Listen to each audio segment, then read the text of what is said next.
Bueno, vamos con el capítulo 12, el último. Y como dijo Julie, el título de esto es Consejo para la Juventud o Exhortación a los Jóvenes. Y comienza diciendo, acuérdate de tu Creador en los días de tu juventud, antes que vengan los días malos y lleguen los años en los cuales digas, no tengo en ellos contentamiento.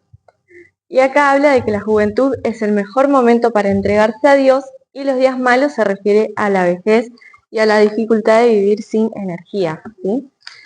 Y acá básicamente lo que quiere decir es entregarle tu vida a Dios ahora que sos joven y le puedes dar el 100% de vos, porque después cuando seas viejo te va a costar más. Todo te va a costar más y te va a pasar lo siguiente cuando seas viejo. Entonces por eso te va a costar más. Y acaba de decir todo lo que a uno le pasa cuando es viejo y el por qué es tan importante entregarle nuestra vida al Señor de joven y le podemos dar el 100% de todo. Lo que somos físicamente y todo. Bueno. A veces no les pasa de escuchar gente que es veterana, dice, si yo tuviese 30, sí. O yo cuando tenía no sé cuánto. Y aparte digo, que no emplear tu vida de señor de joven, porque cuando aquí decía, de grande, de viejo, te cuesta más, es que ya de grande vos como que ya no sos vos solo, ya tenés una familia, ya tenés, y no caminas vos solo, y no decís por lo mismo porque ya vas a tener a alguien, y qué feo es querer darle todo al Señor, y quizás la otra parte no te acompaña, o tenés que llevar a cuesta, y se dificulta mucho más, por eso es lo importante de joven, entregar, y si vas a hacer todos tus planes, lo que vos quieras que sea con el Señor ya, en primer lugar, y no después de grande. Claro, te cuesta. Tiene su capricho, sus cosas, su vida, ya vivida, sus experiencias. A esta altura del partido voy a meterme algo así, nomás. No, pero en todos los sentidos, viste, a nivel corporal también, familiar. Pesa. ¿De qué me van? Sí, yo no estoy así. Eso mientras más grande son, también uno se arraiga lo que ya es. Bien, sí. Y después, a continuación, desde el capítulo 2, habla de la vejez de forma metafórica o poética. Y vamos a ir viendo qué significa cada cosa. En el verso 2 dice, bueno, después de decir que acuérdate de tu Creador en los días de tu juventud, antes que se oscurezca el sol y la luz de la luna y de las estrellas y las nubes vuelvan tras la lluvia. Esto quiere decir que antes que se oscurezca el sol, la luna, las estrellas, es cuando perdemos la vista. Entonces, la vista cuando somos viejos se apaga. Entonces se refiere a esto. Y nubes que vuelven son aflicciones continuas en el cuerpo que tiene uno cuando es viejo. Si no te duele una cosa, te duele la otra y así, literal. Sí. Bien. Después en el 3 dice, cuando tiemblen las guardias de la casa y se dobleguen los hombres valerosos, cuando estén inactivas las muelas por quedar pocas y se oscurezcan los que miran por la ventana. Todo muy poético. Y acá se refiere a cada cosa que dice acá, representa una parte del cuerpo que va envejeciendo. Dice, guardas de la casa son los brazos y las manos que empiezan a temblar cuando uno es viejito. A eso se refiere. Yo me acuerdo porque una vez el pastor lo predicó. Sí. Pastor Lili, escuché. Me recuerdo. Después, hombres valerosos que se doblegan son piernas débiles, ya que nos cuesta caminar. Molineros o muelas inactivas es cuando los dientes ya comienzan a no servir para morder o simplemente se te caen. A eso se refiere. Después, se oscurecen los que miran por la ventana, de nuevo son ojos que pierden la vista, la visión. En el 4 dice, cuando se cierran las puertas de la calle y se debilite el ruido del molino, cuando uno se levante ante el gorjeo de los pajaritos y todas las hijas del canto sean abatidas. Acá primero quiero saber si este es un error de mi Biblia porque dice, hijas del canto sean abatidas. O sea, del canto sean abatidas. Sí, es una forma de decir. No, sean abatidas. ¿Todos juntos? No, está así tipo, hijas del canto sean. Pero está todo junto, ¿vale? Eso es la ropa también. Sí, qué raro, ¿no? Nunca encontré un error en mi Biblia. Puede ser que exista la palabra. Porque acá dice del ruido de la muela cuando se levantará a la voz del ave y todas las hijas del canto serán abatidas. Pero acá tenemos espacio nosotros. Claro. No entiendo, pero Es la misma feminista, ¿no? Sí. No, pero nunca encontré ningún error hasta ahora. Yo dije, y las hijas del canto sean abatidas. ¿Cuántos serán abatidos? no, sí, pero creo que la palabra canto sea en el No, quiero saber si mi Biblia está mal hecha. Ya reclamamos a Peñiel. Sí. No hables mal de la vida. Se nota que nunca había leído ese capítulo, pero recién ahora Sí, esa Biblia tenía la musa. Ya cambió de skin. ¿Usted lo escribe a él? En el 4. No, ¿sabes que sí? ¿En serio? Tanto sean. No está de culpa. La palabra es poniente. No le dije, ¿no? ¿Qué peleador?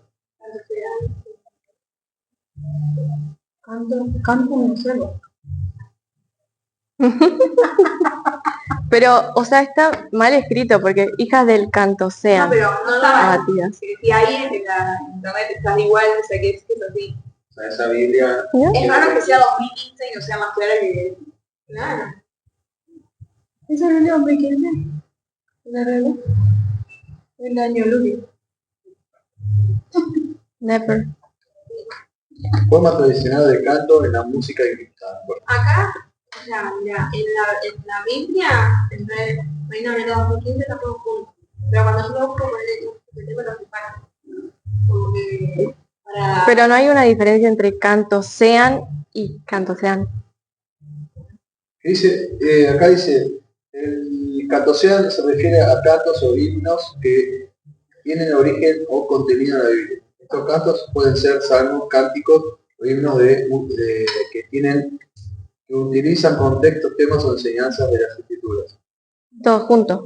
Sí, cantosean. Ah, bonito. Entonces no está mal. Bueno, sigo. De nuevo. Cuando se cierren las puertas de la calle y se debilite el ruido del molino, cuando uno se levante ante el gorjeo es el canto de un pájaro, acá dice de un pajarito, y todas las hijas del canto sean abatidas. Dice, puertas cerradas y ruidos del molino que se debilitan es la pérdida de la audición, cuando uno empieza a escuchar mal. Levantarse ante el gorjeo de un ave es cuando uno, cuando es viejito, empieza a tener insomnio, no puede dormir, o se empieza a despertar ante cualquier ruidito. Y hijas del canto sean abatidas es cuando uno es viejo y tiene la voz débil y ya no puede cantar fuerte como a uno le gustaría. Así que Romy, algún día te va a llegar.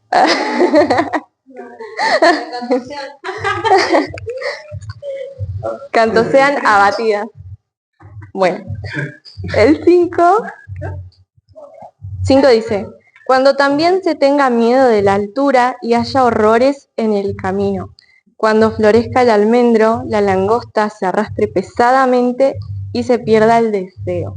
Acá, cuando dice cuando tengan miedo a la altura y horrores en el camino, es que uno cuando es viejito tiene miedo constante a caerse, porque siempre se caen por...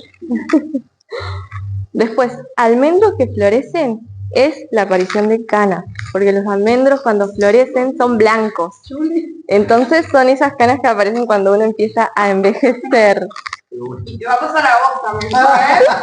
Yo lo sé, Así que A todos. ya lo sé. el pelo negro y la tintura de vanidad. Y sí. No me digas. Después, en el 6, dice, acuérdate de él antes que se rompa el cordón de plata y se destrocen el tazón de oro, antes que el cántaro se quiebre junto al manantial y la rueda se rompa sobre el pozo. Acá, cordón o cadena de plata es la columna vertebral que se rompe o se empieza a debilitar, o uno se encorva o le duele cuando es viejito. Y todas estas cosas que venimos viendo son un resufrimiento cuando uno es viejito. Y cómo uno pretende dárselo todo a Dios cuando está así, ¿no? Es medio difícil. Bien.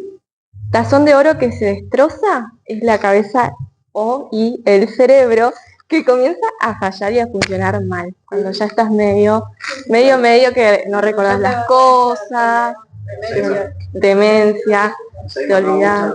No solo eso, mucha gente mayor que te cuenta muchas veces la misma historia. Porque que te lo contó, pero claro. No porque se van olvidando las historias, se acuerdan de historias recontra viejas, pero ya se olvidaron que te contaron. Claro. Después... la rueda. Sí, la rueda. Cántaros y poleas o ruedas que se rompen son órganos internos del cuerpo que dejan de funcionar cuando uno ya no puede ir bien al baño, la circulación no le funciona bien y se le hinchan las piernas, las manos, todo esto. Ya mismo. Después, el 7 dice, es que el polvo vuelve a la tierra como era, y el espíritu vuelve a Dios quien lo dio.